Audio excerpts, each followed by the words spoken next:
दोस्तों, कुदरत ने आपको बहुत ही पावरफुल ब्रेन दिया है। बहुत सारा यूथ जो अपने दिमाग से सफल होना चाहता है, सबसे पहले मैं बताता हूं कि नेचर ने आपको ऑलरेडी कितना पावरफुल बनाया है। जितनी भी बड़ी लड़ाइयां हैं वो शरीर से नहीं, दिमाग से ही जीती जाती हैं। ह्यूमन सिविलाइजेशन एक अकेली सिविलाइजेशन है, अकेली सभ्यता है जो आज तक जीत पाई है, आगे बढ़ पाई है। आपको पता है एक न्यूरॉन कितना पावरफुल होता है? एक न्यूरॉन आपका एक 160 जीबी की हार्ड डिस्क के बराबर डेटा स्टोर कर सकता है। आपका एक न्यूरॉन जो है वो एक लैपटॉप, एक लेटेस्ट कंप्यूटर के बराबर है। लगभग 10,000 करोड़ न्यूरॉन्स है। Yes, believe me, you can cross check with this particular thing.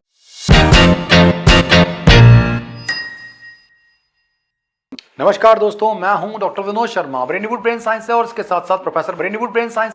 ब्रेनवुड लाया है माइंड मेमोरी दिमाग की ट्रेनिंग, जिससे आपकी लाइफ आसान और पावरफुल बन सकती है बड़े रिजल्ट्स के साथ, क्योंकि आप यूज करेंगे अपने ब्रेन को। चलिए आपके ब्रेन की कुछ अद्भुत बातें मैं आपको बताता हूं फ्रेंड्स। दोस्तों, हमें भूलने की प्रॉब्लम हो, चाहे कुछ याद करने की, या हमें जिंदगी में अपने दिमाग को बेहतरीन इस्तेमाल करने की, पहले आपको ये ट्रस्ट करना पड़ेगा कि आपको कुदरत ने सबसे पावरफुल वेपन आपका दिमाग ही दिया है। लेकिन दिमाग का जितना इस्तेमाल आप करेंगे उतने ही रिजल्ट रहेंगे। आपकी लाइफ में जितनी भी कमियां आपको नजर आ रही है उसका सिर्फ एक रीजन है कि आप उन सारी कमियों को ठीक करने के लिए आपके दिमाग का कितना इस्तेमाल कर रहे हैं और कर भी रहे हैं या नहीं। आप किसी ट्रेंड को फॉलो कर रहे हैं या कुछ नया कर रहे हैं। दोस्तों, कुदरत ने आपको बहुत ही पावरफुल ब्रेन दिया है। खास तौर पे स्टूडेंट्स जो आप दिन रात अपने दिमाग को यूज करने के लिए कुछ ना कुछ याद करते रहते हैं। बहुत सारा यूथ जो अपने दिमाग से सफल होना चाहता है। चलिए सबसे पहले मैं बताता हूं कि नेचर ने आपको ऑलरेडी कितना पावरफुल बनाया है। शरीर की ताकत की कोई इंपॉर्टेंस नहीं है फ्रेंड्स, हमेशा दिमाग की ताकत की ही इंपॉर्टेंस है। जितनी भी बड़ी लड़ाइयां हैं वो शरीर से नहीं, दिमाग से ही जीती जाती हैं। और मैं तो कहता हूं ह्यूमन सिविलाइजेशन एक अकेली सिविलाइजेशन है, अकेली सभ्यता है जो आज तक जीत पाई है, आगे बढ़ पाई है। आपने सुना होगा, पहले एक प्रोग्राम आता था अलिफ लैला, उसके गाने में आता था ना कि हर शब नई कहानी, दिलचस्प है बयानी, सदियां गुजर गई हैं लेकिन न हो पुरानी। इसके बाद एक लाइन आती थी, परियों को जी दिलाए, जिन्नों को भी हराए, इंसान में वो ताकत सब पे करे हुकूमत। यानी कि इंसान की एक ताकत जो आज तक की सारी चीजों पर हुकूमत करती आई है। दोस्तों सोचिए कैसी कैसी सिविलाइजेशन आई, कभी डायनासोर्स आए, तो कभी बड़े बड़े जानवर आए, तो कभी अलग अलग तरह के ह्यूमन सिविलाइजेशंस भी आए, अलग अलग तरह के ह्यूमंस भी आए। लेकिन होमो सैपियंस यानी हम मानव जाति सबसे आगे रह पाई, आज तक सर्वाइव कर पाई। उसका रीजन क्या है? हमारा दिमाग, और कुछ भी नहीं फ्रेंड्स।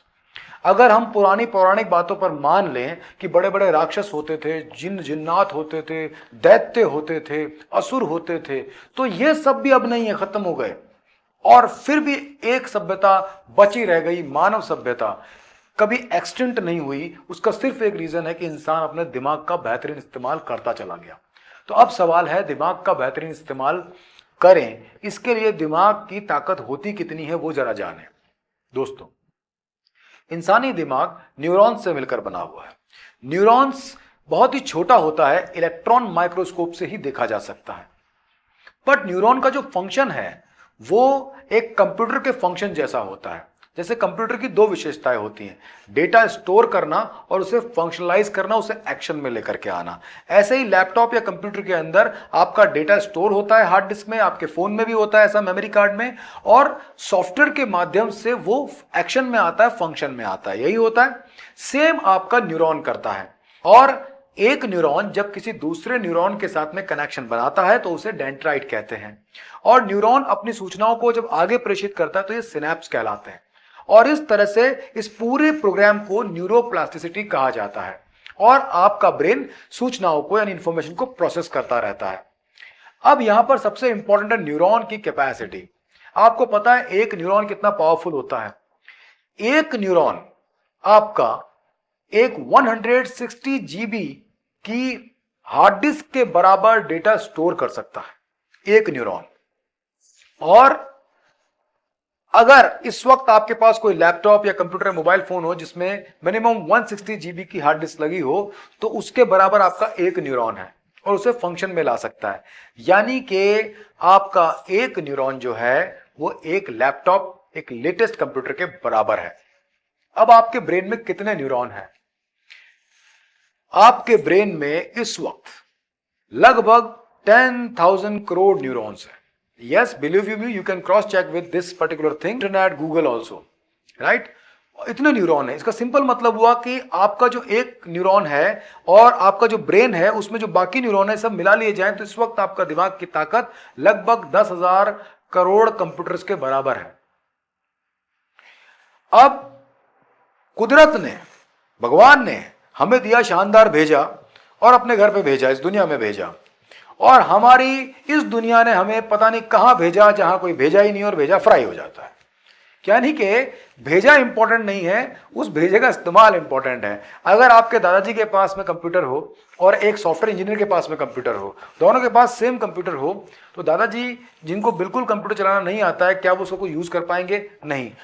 पर क्या इसमें उस कंप्यूटर या लैपटॉप की कोई गलती है? नहीं, वो तो पूरा फंक्शन कर सकता है, पर उसको चलाने वाला भी चाहिए। आपके सामने कार खड़ी है, उसमें डीजल भी है, पेट्रोल भी है, लेकिन आप उसे चलाना ही नहीं जानते, तो उसमें कार की तो कोई गलती नहीं है ना। इसी तरह से आपको कुदरत ने एक बहुत ही पावरफुल कार, एक बहुत ही पावरफुल कंप्यूटर दिया है, लेकिन अगर उसे चलाना ही नहीं जानेंगे, उसका सही यूज करना नहीं जानेंगे, तो यही दिक्कत होगी। आपके पास 10,000 करोड़ न्यूरॉन्स हैं और हर न्यूरॉन 160 जीबी का मिनिमम डेटा स्टोर कर सकता है और फंक्शन में कर सकता है, उसको प्रोसेस कर सकता है। इसका सिंपल मतलब यह हुआ कि आप दुनिया में जितनी किताबें हैं वो सारी याद कर सकते हैं, तब भी आपका ब्रेन के पास बहुत बड़ा स्पेस खाली रहेगा। लेकिन अगर हमें कोई 5 किताबें भी याद नहीं होती, एक किताब भी याद नहीं होती, तो इसका सिंपल मतलब यह है कि हम उसको सही तरीके से कैसे याद करें या सही तरीके से इंफॉर्मेशन कैसे प्रोसेस करें, उसका तरीका नहीं जानते। उसके लिए मेमोरी टेक्निक और ब्रेन साइंस टेक्निक आपके काम आ सकती है फ्रेंड्स। और आज मैं आपको एक छोटा सा फॉर्मूला बताता हूं जो कि आपकी याददाश्त को और अच्छा करने के लिए काम आएगा। जब भी आप कोई चीज इमेजिन करते हैं या जब भी आप किसी चीज को याद रखना चाहते हैं, तो आपने अगर विजुअल टेक्निक सीख ली है, तो अब आज से आप एक प्रिंसिपल यूज करें जिसको कहते हैं हम ABCDEF प्रिंसिपल। यह है दिमाग की ABCD। तो अब मैं आपको एक तरीका सिखाता हूं जिससे आप चीजों को जल्दी याद कर सकते हैं, याद रख सकते हैं और आपके न्यूरॉन्स की न्यूरोप्लास्टिसिटी को बेहतर कर सकते हैं। और यह है दिमाग की ABCD। एक तो ABCD बचपन में सीखी है अपने, है ना। एक दिमाग की ABCD है, ABCDEF सिद्धांत कहते हैं इसको। यानी जब भी आप किसी चीज को याद रखना चाहें और उसको विजुअल कर रहे हैं, तो आपको क्या ध्यान रखना है। कई बार आप बहुत सारे इमेजेस भी बनाते हैं, विजुअल भी करते हैं। बहुत सारे बच्चे मुझे कहते हैं, यूथ भी कहते हैं कि मैंने बनाया भी था पर मुझे वो पिक्चर ही याद नहीं आया, मुझे वो विजुअल ध्यान नहीं आया कि क्या था, मैं कंफ्यूज हो गया। इसका रीजन बताता हूं फ्रेंड्स। केवल विजुअल बनाने से नहीं होगा। घर में बहुत सारी चीजें होती हैं जो विजुअल ही होती हैं, चीजें ही होती हैं, दिखती भी हैं पर याद नहीं आती है। इसका एक सही तरीका इस्तेमाल करना पड़ेगा आपको। इमेज से भी ज्यादा इंपॉर्टेंट कुछ और है, वो इस ABCD में समझते हैं। ABCDEF। किसी भी मेमोरी को स्थायी मेमोरी बनाने में या तेजी से याद करके परमानेंटली याद करने में आप इस प्रिंसिपल को कैसे यूज करेंगे। A stands for action, B stands for big, C stands for colorful, D stands for dimensional, E stands for emotional और F stands for feeling। ये प्रिंसिपल को अब आप याद रखिए। दोस्तों, जो चीजें एक्शन में होती हैं, A for एक्शन, जो चीजें एक्शन में होती हैं ब्रेन उसको जल्दी रजिस्टर करता है और याद रख लेता है। देखिए, आप कोई चित्र देखेंगे तो वो इतना याद नहीं रहेगा, पर कोई मूवी देखेंगे तो याद रहेगी, क्योंकि वो एक एक्शन में चल रही है। तो जब कोई चीज एक्शन में होती है तो ब्रेन का इंटरेस्ट भी ज्यादा आता है उसके ऊपर और उसको जल्दी याद करता है। इसी तरह से B स्टैंड्स फॉर बिग। जो चीजें साइज में बड़ी होती हैं उनको ब्रेन जल्दी से देख पाता है और उन्हें याद रख लेता है। तो अगर आप किसी बात को याद रखना चाहते हैं तो उसमें जो विजुअल बनाए तो उसे बड़ा साइज का बनाए, छोटी सी सेफ्टी पिन भी उसको बड़ी बना दें, राइट। यही तो कमाल है। बचपन में रामायण में हनुमान जी का कौन सी बात आपको याद आ रही है? देखो, आपको याद आएगा हनुमान जी धीरे धीरे बड़े होते थे कई सीन में, राइट। तो जब हम किसी चीज को बिग साइज में देखते हैं तो ब्रेन का अट्रैक्शन और इंटरेस्ट बढ़ जाता है। तो बस आप याद रखिए, और वैसे भी बिग चीजों का इंपैक्ट भी ज्यादा होता है। तो आप जब भी किसी चीज का विजुअल बनाएं उसको बड़े साइज में बनाएं, वो याद रहेगा। घर में चीजें वो खोती हैं जो बड़े साइज की होती हैं, राइट। छोटी मोटी चीजें खोती रहती है क्योंकि वो छोटे साइज की होती है। और मैंने पहले भी बताया था, आपके 10 रुपए, 20 रुपए, 25 रुपए खो सकते हैं, 30 रुपए खो सकते हैं, लेकिन कोई भी इंसान ऐसा भटकता हुआ नहीं मिलेगा। क्यों परेशान हो, मेरे 10 लाख रुपए खो गए, घर में कहीं रख के भूल गया हूं, या 1 करोड़ रुपए कहां रखे हैं वो याद ही नहीं आ रहा। भले वो 1 करोड़ का चेक भी है ना, तो भी घर में याद रहेगा कहां पड़ा है। इसका इंपैक्ट बड़ा है। कोई चीज साइज में बड़ी हो या उसका इंपैक्ट बड़ा हो तो वो याद रहती है। तो B for big, C for colourful. इंसान का दिमाग कलर्स पहचानता है और करोड़ों कलर्स को डिफरेंशिएट कर सकता है, और हमारा ध्यान कलर्स पे ज्यादा जाता है। ब्लैक एंड व्हाइट टीवी से कलर के टीवी में हम बदल गए। आज तक आप कलर टीवी यूज करते, ब्लैक एंड व्हाइट ऑब्सोलीट हो गया। क्यों? क्योंकि हमें कलर्स पसंद है।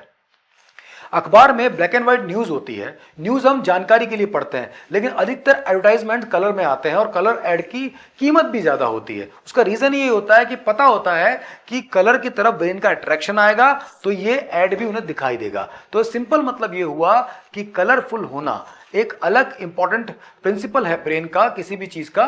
तो उस पर ब्रेन जल्दी ध्यान देगा और उस पर कॉन्सेंट्रेट करेगा। तो जब आप कोई विजुअल बनाए तो उससे कई कलर्स के साथ देखें, प्रॉपर कलर में देखें। चौथा है यहां पर डी फॉर डायमेंशनल। एक वर्ड बोलता हूं मैं, एक वर्ड है मान लीजिए प्रायोरिटी।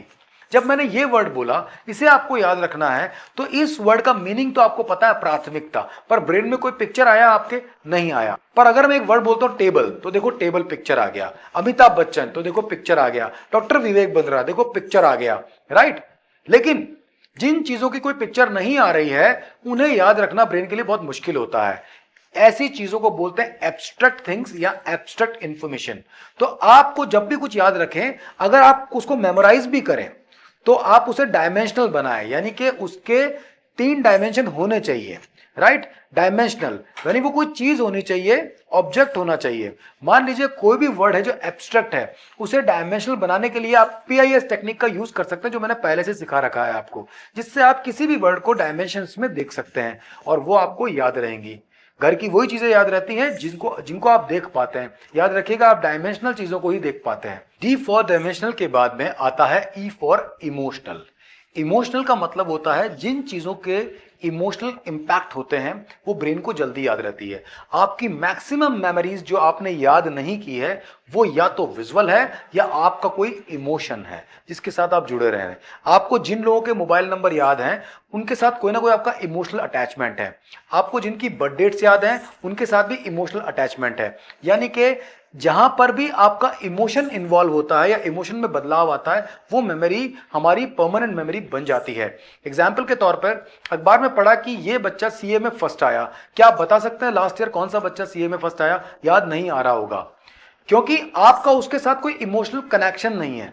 लेकिन मान लीजिए वो बच्चा आपके घर का होता, आप ही का बेटा होता, आप ही होते, या आपका पड़ोसी होता, या जो आपका बेस्ट फ्रेंड है वो होता, तो क्या आप भूल पाते? नहीं, क्योंकि उस दिन आपके लिए वो एक फंक्शन की तरह होता, कुछ ना कुछ में चीजें होती और आपका एक इमोशनल कनेक्शन रहता। अधिकतर लोग किसी भी फील्ड में होते हैं, उनके घर वाले तक उस फील्ड के लोगों से जुड़े होते हैं। ये सब केवल इमोशंस की वजह से ही हो पाता है। इमोशंस की वजह से ही आपको अधिकतर लोगों के नाम याद रहते हैं, जिनके आप याद रख पाते हैं। जो भी नाम आपको याद रह रहा है वो इसी वजह से रह रहा है क्योंकि उसके साथ कोई इमोशनल बॉन्डिंग है आपकी। और जिन नामों को आप भूल जाते हैं, उसकी वजह भी यही है कि आपकी कोई इमोशनल कनेक्शन नहीं है उनके साथ।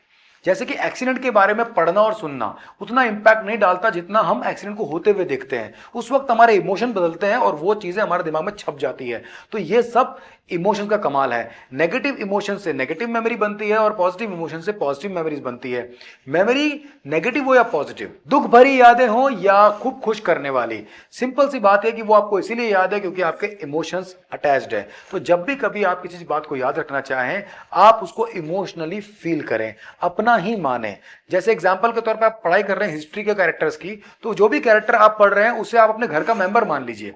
अकबर मेरे मामा जी हैं, या बीरबल मेरे बड़े भाई साहब हैं, या पृथ्वीराज चौहान जी मेरे गुरु हैं। इस तरह से अगर आप किसी भी पर्टिकुलर कैरेक्टर को याद कर रहे हैं, चाहे वो साइंस का हो चाहे वो हिस्ट्री का हो, तो आप उसे याद रख सकते हैं अपने साथ एक इमोशनल बॉन्डिंग करके। अब आता है एफ फॉर फीलिंग। फीलिंग का मतलब होता है जिन चीजों पे आपकी फीलिंग इंपैक्ट करती है वो बातें आपको फास्ट याद रहती है। जैसे कि अगर आप किसी बात को इमेजिन कर रहे हैं, मान लीजिए आप सूरज को लेके इमेजिन कर रहे हैं, तो आप याद रखिए आपको सूरज की गर्मी भी इमेजिन करनी है, तो ही आपको वो याद रहेगा। मान लीजिए कभी आपका किसी चीज से हाथ जल गया हो, तो क्या वो घटना कभी भूल सकते हैं आप? नहीं, क्योंकि उस वक्त एक ऐसी फीलिंग वाला चेंज आया था जिससे आपको दर्द हुआ था, आपकी चोट लगी थी, वो महसूस, वो एहसास आप कर चुके हैं। बस इस वजह से वो पर्टिकुलर परमानेंट मेमोरी बन गया है। इसी तरह से आप जब कुछ इमेजिन करें तो सिर्फ जनरल इमेजिन मत करें, जैसे सूरज देख लिया, चांद देख लिया, गाड़ी, कुछ इमेजिन कर लिया, ऐसे नहीं, बल्कि आप उसमें खुद रहें, यानी इमोशनल कनेक्ट रखें और इसके साथ साथ उस पर्टिकुलर चीज को फील करें। अगर आप कोई ठंड के बारे में इमेजिन कर रहे हैं, बर्फ से रिलेटेड पढ़ रहे हैं, तो उस बर्फ को इमेजिन करने के साथ साथ फील करें। गर्मी की चीजें हैं या सूरज है या इस तरह की कोई आग है तो उसको फील करें, तो आप उस इंफॉर्मेशन को याद रख पाएंगे, क्योंकि आपकी फीलिंग एक अपने आप में भी मेमोरी होती है। और ये ABCD प्रिंसिपल जो है ये आपकी मैक्सिमम मेमोरी को इन्वॉल्व करके एक्सपीरियंस मेमोरी बना देगा। और जो हमारा एक्सपीरियंस होता है, जो हम फील करते हैं, एक्सपीरियंस करते हैं, उसे नहीं भूल सकते। मजा आया तो याद हो गया आपको आपका ये ABCD। अब अगर ये ABCD आपको याद है तो अब आपको सब कुछ याद है ना? कमाल की मेमोरी की ABCD यूज करिए और बन जाइए बेहतरीन याददाश्त और बेहतरीन लाइफ के मालिक। All the best, thank you so much, be happy always. Brainwood, India's best innovative learning platform. Download the app now.